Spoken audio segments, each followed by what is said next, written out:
Just had an afternoon rain. This is kind of a part two of the how to fix an anaerobic compost pile. For some reason, it has attracted an incredible number of ants.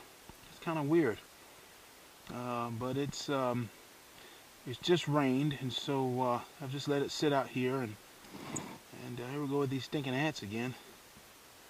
Sometimes they just love your stuff, man.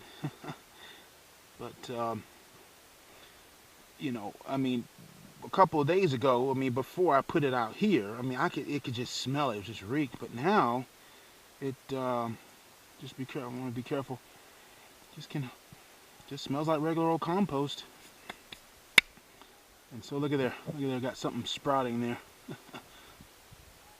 Yeah.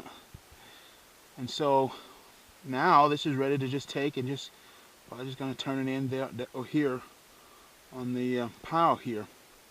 Again, we've taken some of that other compost pile and placed it in here already, and so we'll start chopping some of this stuff here.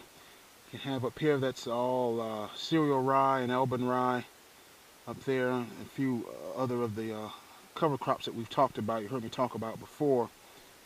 And it's about time to start turning them in because they're seeding out. But as you can see, this is a good quality of a soil.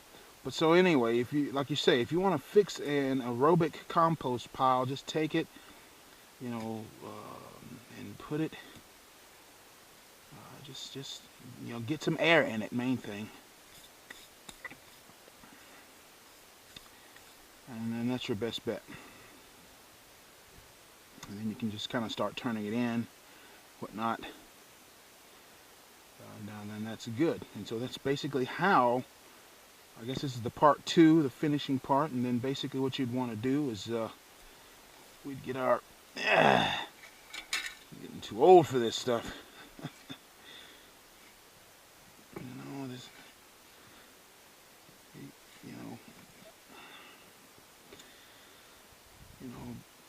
You know, you got your fork here, and you just put it right there, kind of mixing it in.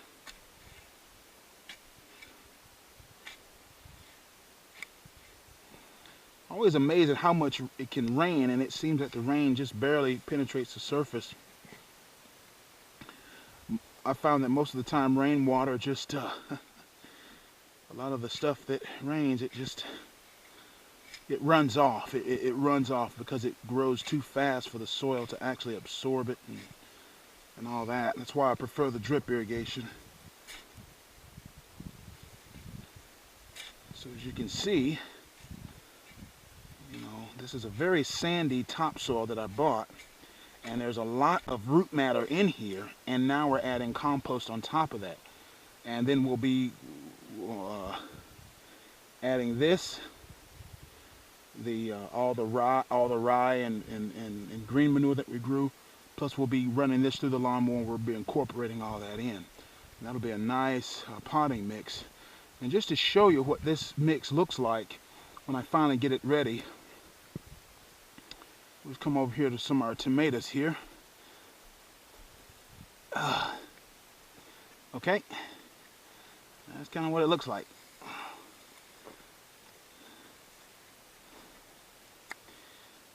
This is kind of what your greenhorn garden soil will produce. These are tomatoes.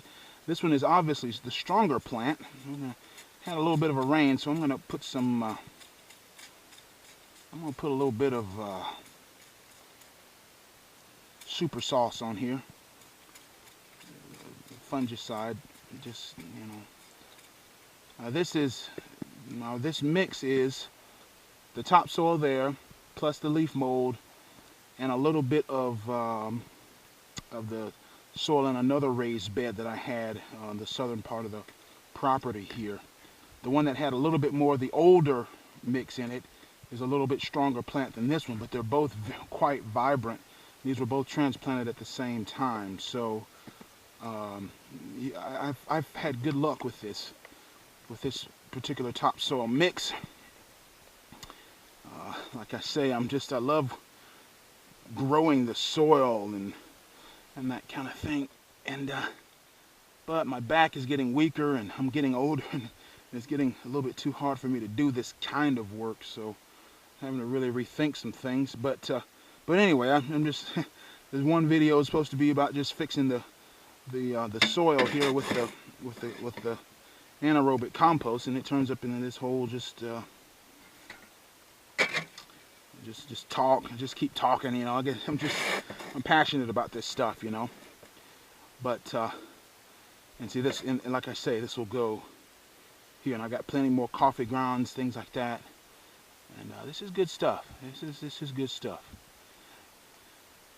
And kind of takes care of itself. I don't have to do a whole lot. That's the thing that amazes me the most about it. And as you can see, we've got down here in Alabama, it rains heavily early summers, or you get a real heavy rain every day. It doesn't rain, you don't get much inch, you don't get a lot of rain in terms of the inches, but heavy downpours, usually about once a day, and then it just clears right on up. Get a lot of moisture from the Gulf Coast that brings in a lot of moisture and ends up dumping it all out on us as rain, which is nice because I don't have to water the garden so much. But at any rate, that's how that works. Fixing an anaerobic compost pile, get some air in it, and then make sure you fix the main problem.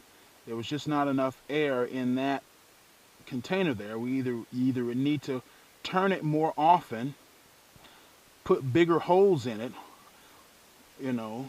And like I say, the biggest problem for me is just once you fill up this barrel with compost, even half full, it's just too heavy for me to pick up with a bad back and all.